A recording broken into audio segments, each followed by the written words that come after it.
Koko Hekmatyar, legitimately one of the best characters in all of anime.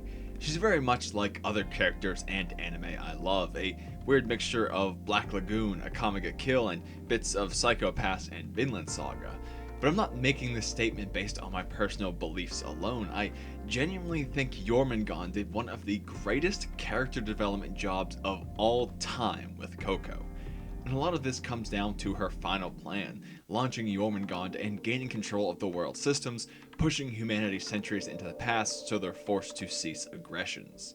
While it might not be as metaphysical as Makishima or as anti-heroic as Lelouch, it is an amazing middle ground that raises its own questions and makes its own statements about humanity.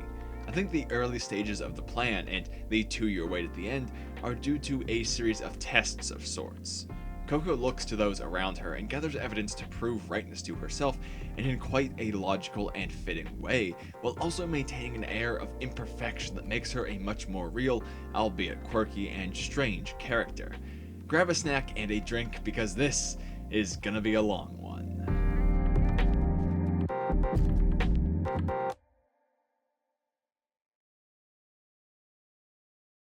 Koko is a mastermind, not a fighter or a fearless leader. Sitting behind a laptop, executing a secret plan with a surprise factor is exactly how a well-guarded arms dealer should do battle. Behind the scenes, manipulating variables to swing the flow in her favor.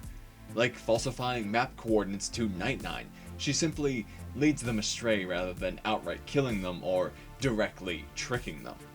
It's like arms dealing, skirting by at a point where everyone knows it's you and what you did, but they can't definitively prove it in any way. Everything she does is from the shadows in this way, based on probability, manipulation, careful consideration of every factor, like she was running some sort of experiment or test, and that's because she is. Everything around her, every interaction, her crew, Jonah, they're all tests for her greater plan, influencing her decision to take the world into her own hands, seeing humanity as unfit for the very world they built. I think there's a lot of minor details that build Koko's character. One of those is how she treats the most violent and troubled of her squad, those she calls by different yet similar names. This applies mostly to Jonah and Valmet, or Jonathan and Valmer. And these two are for sure the most consequential of the squad. Let's think about their pasts for a second. Valmet was a major in the Finnish Rapid Deployment Force, where her entire team was slaughtered by Chan Guoming. Terrorized by the memories of this event, she inadvertently copied the fighting style of her most hated enemy and lived her life perpetuating violence to one day avenge her comrades. She's downright insane when this past comes back to life.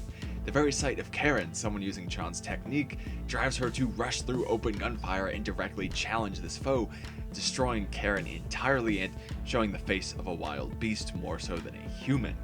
And this is mostly the same when she confronts Chan directly, slaughtering an entire base for the chance to kill one old man. We can't even know the full extent of her insanity because her memories don't match up with his. She could be misremembering the entire encounter, past or present, and we would never know since she was the only one there who's left alive. She's one of the most violent members of the squad, hands down. And then there's Jonah, the child soldier with a reversed history, starting where Valmet ends. Enraged by the death of one of his only friends in a world with no kindness for him, he ends dozens of lives to reach a single man and avenge a single life. Jonah, the child who despises weapons, allowing them to take hold of his life and shape his path entirely. He and Valmet are both damaged individuals who solve their problems with violence because violence is what the world greeted them with. Jormungand is very cyclical in that way, the idea of ill will breeding more and more ill will quite endlessly. Everyone is at each other's throats, from arms dealers to the CIA to multiple assassins. The world of Jormungand is going blind by Hammurabi's code. But this is where the nicknames are relevant. Valmet was someone greeted with war and despair who Koko offered a new life. One still as a soldier, but as she put it, a key to the world. This is what I love about Koko. None of her statements are empty. Even at her most basic, she is offering Valmet a new life, literally treating her as someone different, with her nickname, and later when she says, I think you should grow it out again. The Major kept her hair short. sure, Valmet isn't going to give up a militaristic life, but as someone greeted with the strongest draw for revenge, I think Koko was testing her. Testing her to see if she could resist this draw, the allure of paying for old blood with new blood. If traveling with someone affectionate, fun, and more easygoing, a spark of kindness in a world that's only shown her darkness, if that could prevent this future failure. They don't stay in one place. She would have never had to fully confront this vengeful desire.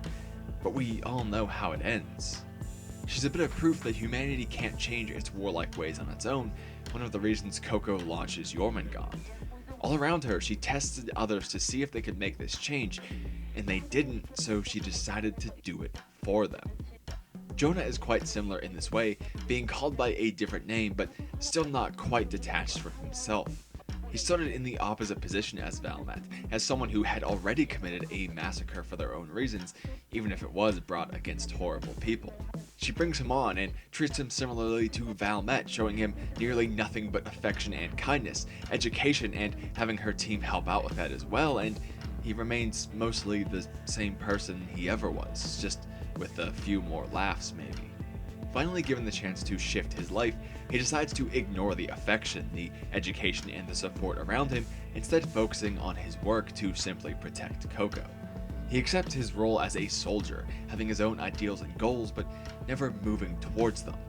That's why I actually love his consistent narration of, Here I am, traveling with an arms dealer. because that nearly identical repetition is so fitting. He simply settles in and remains Jonathan even as Jonah. Another walking example that people can't give up their violent selves, even when given the keys to a new world. These people are the extremes of Koko's disappointment in the life-taking nature of the human race. They represent the hatred she has for the endless cycle of death, and they, as a test to break that cycle, failed miserably.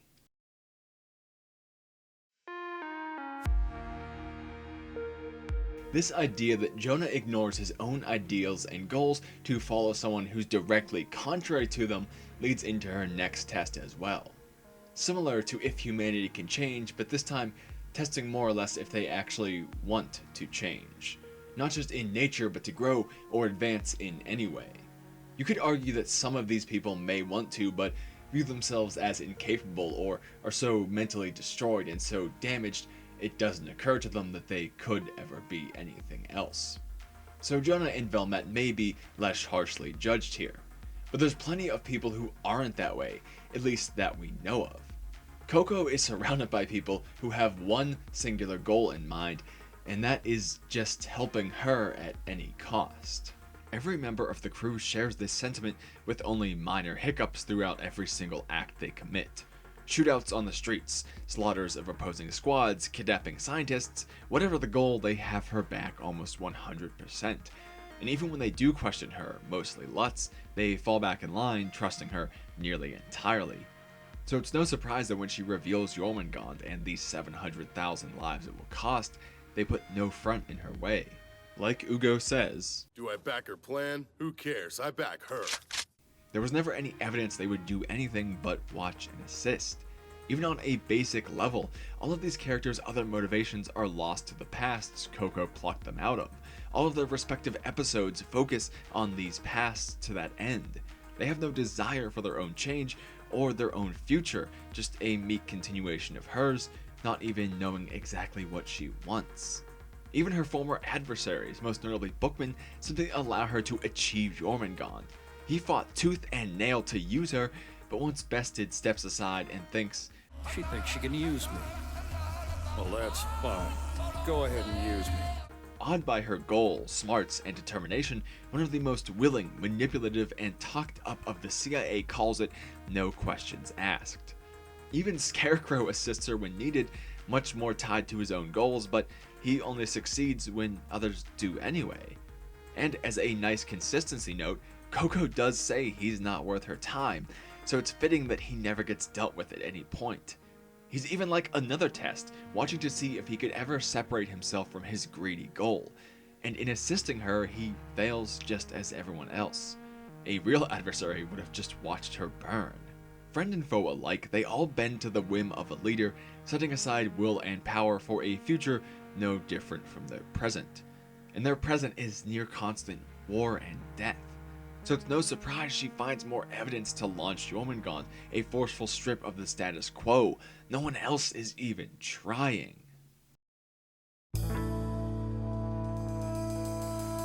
And capping off the tests, the culmination of everything is the walking contradiction of Jonah, the young soldier who hates weapons but travels with an arms dealer. He hates violence but continually places himself in its jaws, giving up his ideals to safeguard hers. He's the pinnacle of failure for every test she runs. Well, almost every test. Even if it is last minute, he's the only one to question Jormungand once it's revealed. The only one who's able to object to the loss of 700,000 lives. The sole objector, he runs away and leaves Koko to her own devices for 2 years, where she allows the world to plunge into chaos, never launching Jormungand. And that's because Jonah was always the final test. Again, we have to remember that she knows everything about those brought onto her team, and Jonah is no exception. The moment they meet, she is aware of every detail of his life, including his hatred of weapons, and later confirming, The world may hate me, but I still love it. a stance which is exactly contrary to hers. And these opposing stances are fitting because they really are polar opposites. Koko is the expressive and joyful daughter of a wealthy arms dealer who's been protected her entire life, never having to fight for a place in the world, never knowing the pain of a family taken by war. Sure, she's smart as hell and worked for where she is, but would never be there without assistance. Koko without HCLI is a very different woman. Jonah knows only what she has avoided: the lack of love, the loss of friends and family, the annihilation of weapons, and the absence of purpose. Where she shows every emotion in the span of 17 seconds, he shows one about as often as a clean Food Wars episode. From day one, Koko fixates on his emotions, or lack of them, his reactions, thoughts, and feelings. Even in the face of danger, it's her focus. Don't think I didn't notice you calling me by name earlier. That's twice now. I like it. I think we're making real progress. Koko! And this is because he's so opposed to her. Although she may have placed multiple tests on the human race, this was the most important. Someone who loves the world where she hates it. Koko is smart. She knows her view is skewed by a cold but safe past. But could someone with nothing but love, despite constant pain and suffering, especially a child who still has naivety and purity in his heart, could he approve of Jormungand? If he can, then who of pure intention for humanity couldn't? Sure, generals and arms dealers and many others might object, but they're selfish people. This is a child with love in his heart for even those who wronged him. He even accepts Casper in the end. He's not clean entirely, but also generally motivated unselfishly, the same way you could argue Koko is, just for different reasons. And if love and hate both agree, then there's no issue. The test's all passed, she's right. But those two things do disagree. And so, she waits. That 2 years, although it is also a logistical wait, fair enough, is because she can't confirm to herself entirely that her actions are correct, even under a mountain of other evidence. Logic, no matter how flawed it may be, is the basis of Koko. Planning is how she gets things done, not winging it through unforeseen circumstances. And that's why she finally launches when Jonah returns. It's a weird sort of consideration on her part. She allows the world to destroy itself on end for 2 years when she believes she could stop it, but that's because she can't confirm the correctness of her plan. She has every reason to believe the world needs this kind of change. That's what the first tests were, but Jonah's actions say that this method isn't right. In complete agreement on the ends, they disagree entirely on the means. In a weird way, even though she believed her needs to be right, she took humanity's thoughts into consideration from the only person who ever made her doubt her proclaimed godhood. The only person who ever showed a want for something of his own in that moment. To go against her even when she was his life. In a single act, Jonah kind of destroyed her world, even though she manages okay. Maybe that's why she changes her hair in the end, having to see herself as someone new as she did with Jonah and Valmet. For the first time over that 2 years, maybe she tested herself as well. That might be another reason it took so long, as she genuinely started to doubt herself for one of the first times someone ever told her no. But none of that matters with Jonah's return, because despite all of this evidence and praise and agreeance, Koko is still flawed as hell.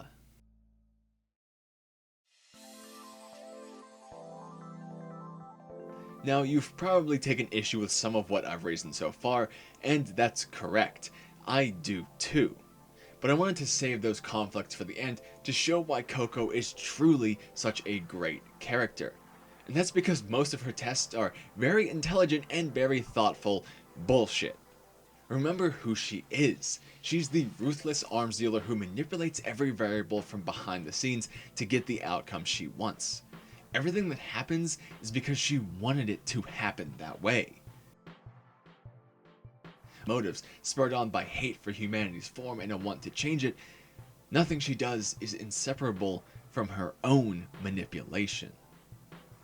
In fact, I think she's so good at it, she fooled herself. Every outcome she used as evidence was partially her preconceived notion forced into being by a selfish desire. Start with Valmet and her decision to stay a soldier, to stay vengeful. Of course she's going to give in to a beast-like rage for revenge. Koko lets her crew be quite outwardly violent and demonic at times, offering no rebuff to their war-ingrained natures. She almost actively encourages it.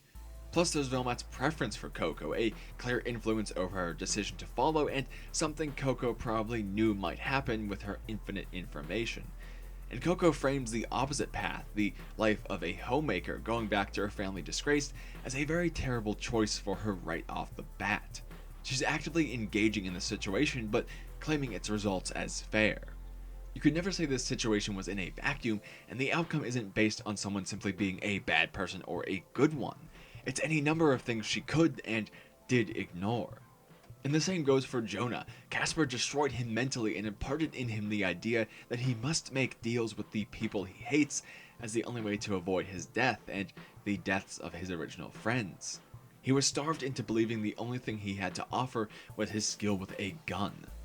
Nothing in his life has ever told him otherwise. He's never had the chance to be anything else, so even if he has it now, it doesn't mean as much as it could. And he has to stay by the Hekmatyar family's side, because if not, his 3 friends lose the life he bargained himself into a personal hell for. So naturally, he's going to follow quite easily. And this goes for the rest of the crew as well, and the idea that humanity needed lead because it would only follow. That's naturally going to happen when you surround yourself with the people whose jobs were to follow orders.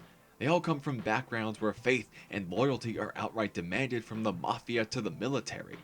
Not to mention, when she has every ounce of info on someone's existence, it's easy to make them want to be around or even serve you.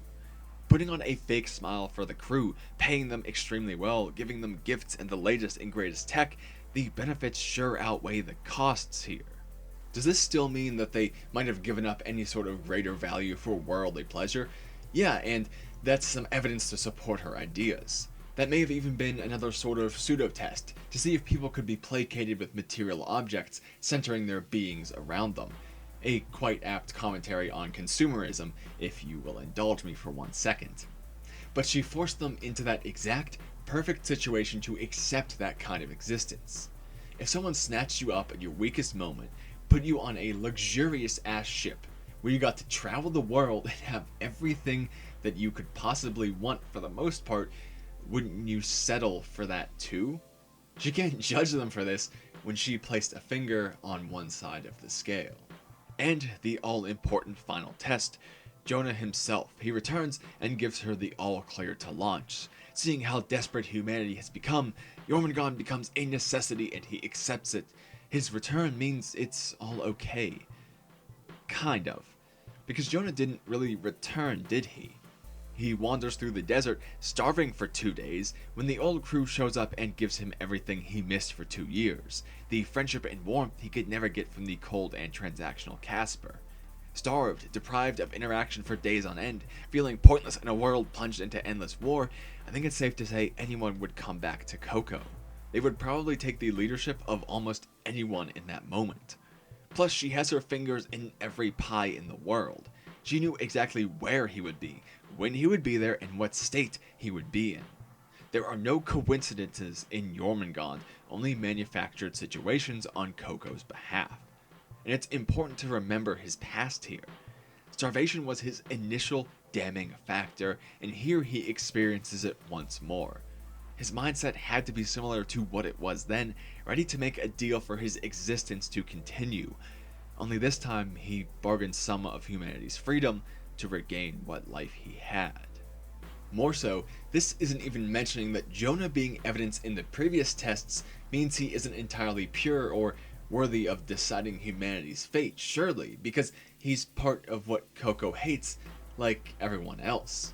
If he can't give up violence and dives into blind faith, then how can we be judged from what he decides on those matters?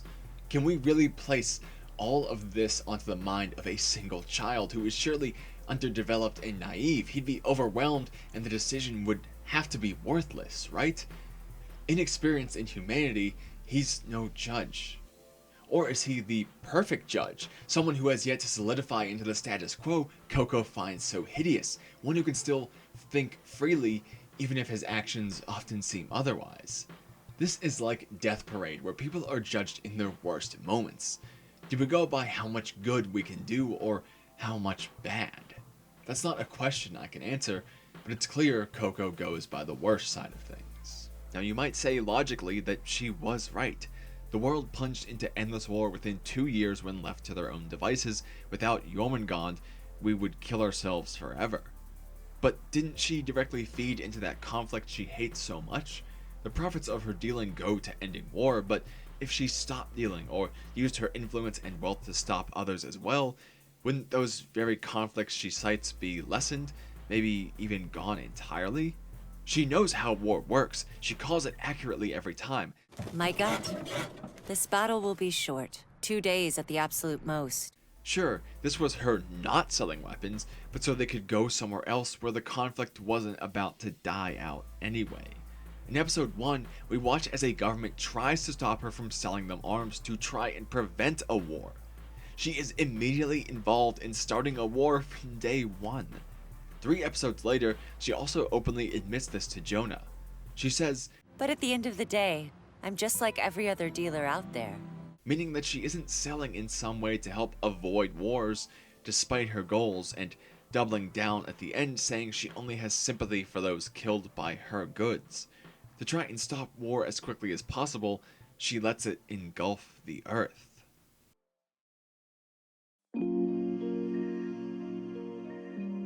But it would be downright wrong to leave things there like she's entirely terrible, because people like Casper exist.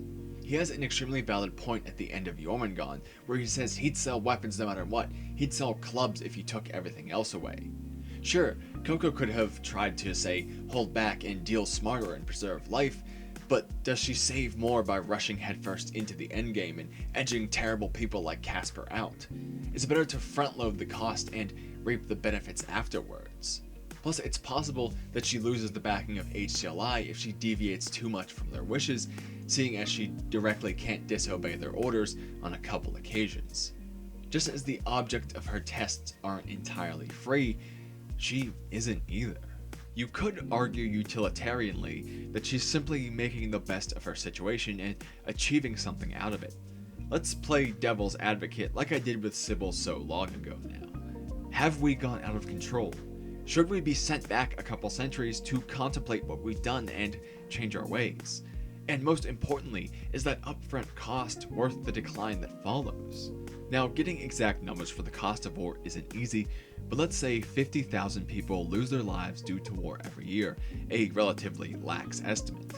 That means Koko's decision is equivalent to 14 years of war in an instant, a heavy toll. But if that brings her version of world peace for at minimum of 14 years, then we could grimly consider Jormungand to be the right action. And given its position on a satellite relative to a completely grounded humanity, the odds say it would be longer than that. In a pure game of numbers, the very game that defines Koko, this is an easily justifiable position to take. After years and years of running numbers, seeing the worst of humanity, particularly in war, it's only natural that this is the stance she takes. This is the hill she'll die on. Of course, we could never say it's that cut and dry either, once again reaching back to Casper's words. It's possible that people might be that shitty for conflict on a large scale to perpetuate even after the endgame. If it does, if evil men continue the profit derived from slaughter, inhibit massacre in any name, then all of a sudden 700,000 lives were lost, all for naught, or at least for little benefit.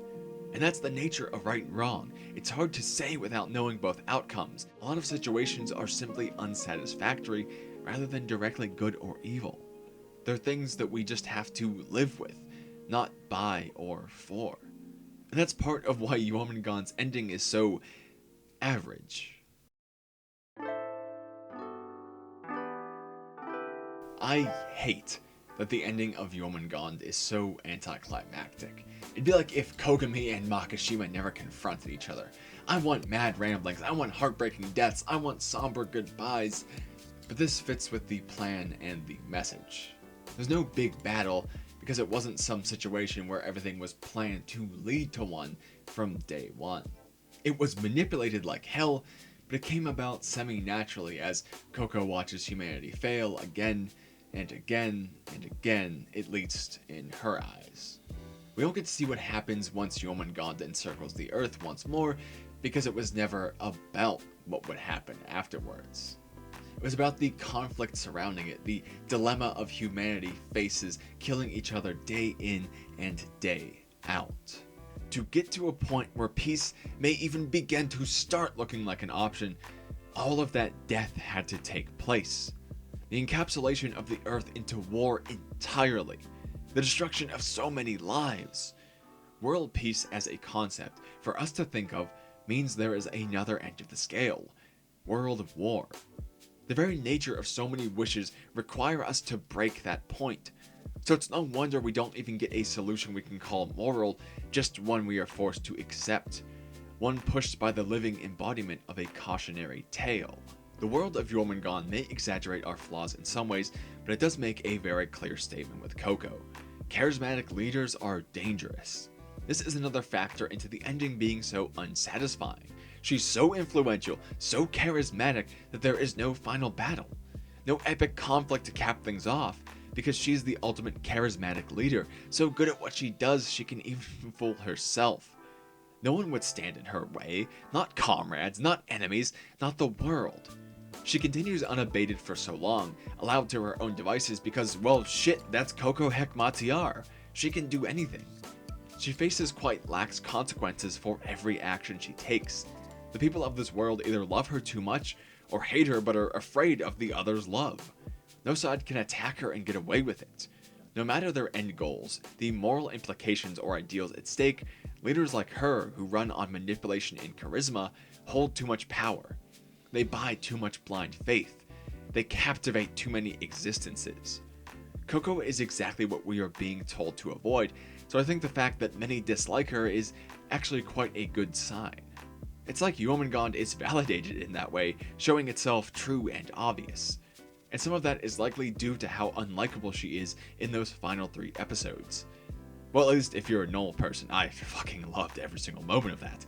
The fact that she spouts off like the villain who just won, denouncing humanity and claiming a status above God is insane and amazing, and in many ways, also quite justified.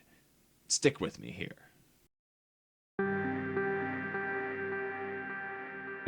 When she blurts out her reveal, saying specifically that she is better than God, it may seem out of nowhere or completely insane to think she's on that level, but it's the result of those failed examinations of humanity.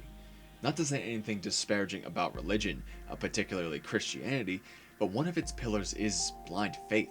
It's common to believe that everything is part of God's plan, and even if the methods may look ruthless or harsh, the end goal, even when unknown, will be justified and right and pure. This is the way that the world treats Koko. As a master of information and manipulation from behind the scenes, having others do her work for her goals, she's very justifiably godlike. Oddly, the CIA is one of the best things to show this in Jormungand. Bringing Bookman's flip to her side back into it, it's like she's claiming non-believers into her fold. They might be vigorously against her, but eventually they join her.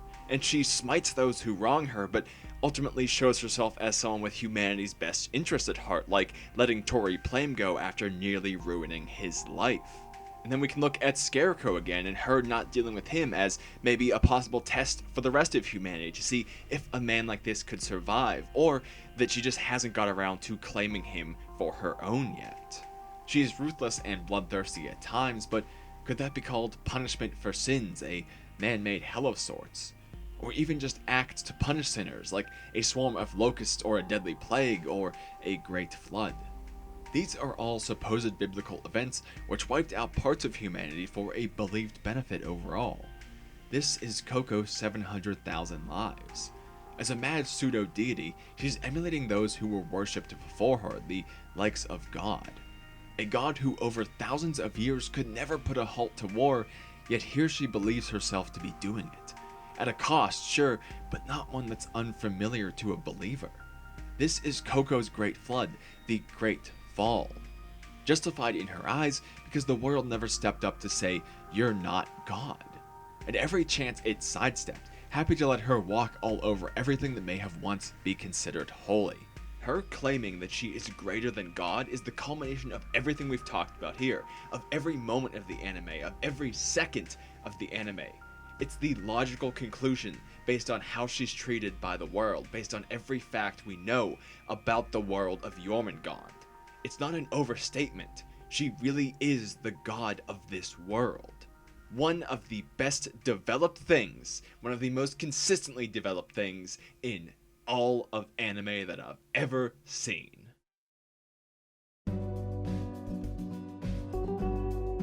But for a self-proposed meta-god of sorts, Koko is still pretty weak. She's smart and logical and amazing at what she does and confident and so much more, but also heavily reliant on others around her. Jormungand is the work of 3 other hyper-intelligent women. Koko just happens to have the money to make it work and the idea. She doesn't fight her own battles, but has a squad of elite soldiers to do it for her. She's admittedly terrified outside of their presence. In one of the best moments of the anime, she thinks to herself, I'm a sitting duck out here. when they're all held in custody. This fear and the situation she finds herself in, helpless as she says, is a result of her own trickery. I think being weak is quite intentional on her part, whether conscious or not, because it's something very positive for her narrative tests.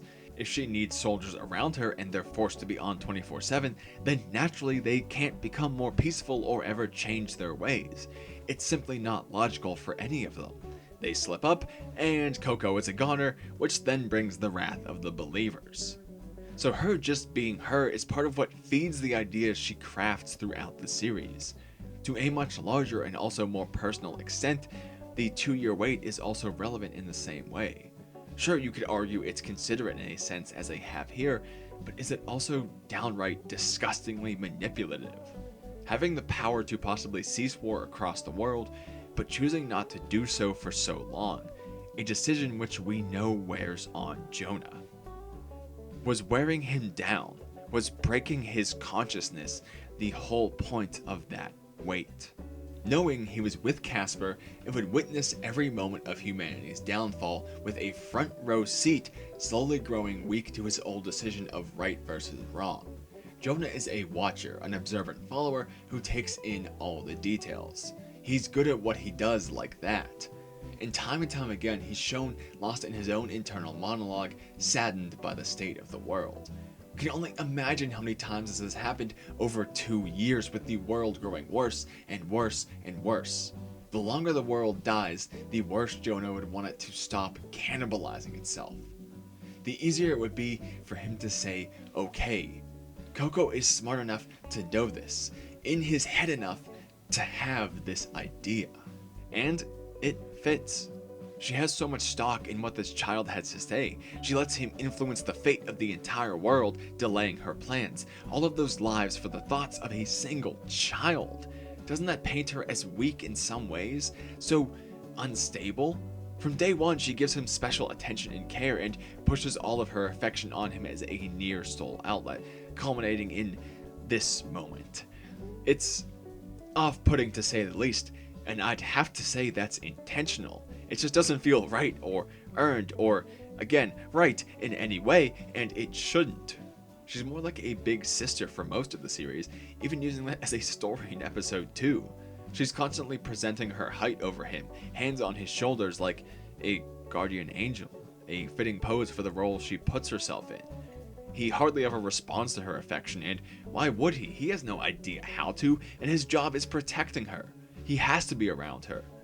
But she treats it as something so much more, maybe a side effect of her godhood. Maybe an influence for her final test to try and make him say yes. Maybe one that paid off in the end. Or maybe it's none of that and simply the result of slow, creeping insanity as she feeds her greatest hate over and over. Again, she doesn't make empty statements. In episode 1, she tells Jonah, I can show you how to live with your hate without giving up your gun. because that's what she does 24/7. We know she has bad days, that she's not all there, and that she's susceptible to the same problems of everyone else. Look at how much more we see her drink after R's death. I said earlier that she's mostly avoided loss, and this moment proves it. She's really only known it twice, with Echo and now with R.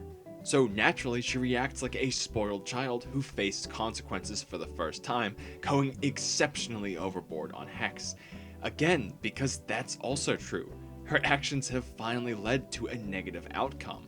She couldn't dodge life forever, and so it's clear these things get to her. But that smile presents the opposite, the strong face of a god slowly working in mysterious ways to see her improved version of the human race. And all of this for the species she loathes so much to openly admit it to them. One of the most telling moments of her reveal for me is when she says, I hate soldiers, especially the ones who shut off their brains and blindly follow orders. but also requires her squad to stay on to work for her as soldiers. So she hates soldiers except for them and she's a bit hypocritical, or she hates them but uses them. There's no good outcome given the words she says here. And even after this statement, none of them bat an eyelash. They all just keep serving her as before. Because she's that fucking good at what she does. Mired in internal conflict, insanity on the rise as she has to kill for a better future, evident by the placement of so much confidence in a young distraught child, slowly unleashing total control on the earth based on evidence gathered from legitimate idea tests, but with illegitimate means. Manipulation so good she can even fool herself into buying all of this, along with friends and foes alike. One quote best sums up this duality, the framing and narrative she paints. Your bullets are hard shells, concealing within them the kindness of your soul. No matter the situation, it can be twisted to sound like something positive, something on her side. Jonah's bullets are kindness because that's how he protects her. He shows love for her with that protection. If we ignore the other side of that gun, she can make it sound positive. And that right there, that's the mark of a good salesperson. A good fucking arms dealer. Koko is the best character because it all fits so well, connects so well, from cautionary meta-narratives to simple posing and stance. It's all connected. This is how you write an amazing character. This is how you get people to write a 12-page essay about your character when they hated every moment of writing papers for class. I genuinely love Koko from her worst characteristics and moments to the best. We're keeping that in. And I hope I was able to convince you at least to appreciate a little bit of the genius and depth of her development, even if you don't like her personally. But I would love to hear what you think as well, because that's what this is all about. This is about presenting these ideas and getting other people to think on them, or maybe see a character a different way, or provide some more backstory to one they already loved, and everything wonderful that goes along with that. So I hope I was able to make you think a bit in general about the little bit of kind of philosophy we covered, and about characters and about narrative and all that stuff, because that's exciting, and you can probably tell I'm very excited. rambling on about it here. So back on track, let me know what you thought down below of Koko, of Jormungand, of the video, of suggestions for future videos or things you'd like to see me tackle as well. I'll have a link to my Discord down in the description if you want to reach me directly for any of that stuff, chat, hang out, a few different things we have going on in there. It's been a while since I recorded one of these, so I forget exactly what else I'm supposed to say at the end of videos, so I'm kind of rambling and stalling for time as I try to think of it, and nothing is really coming to mind. So, I guess I'm just going to say that if you want more like this, there's some other videos up on screen now, and consider subscribing to stick around for more in the other subscribe button thing as well. I've always been terrible at outros, so stop rambling, let you get back on with your day, and just say thank you for watching, and I hope I'll see you again soon.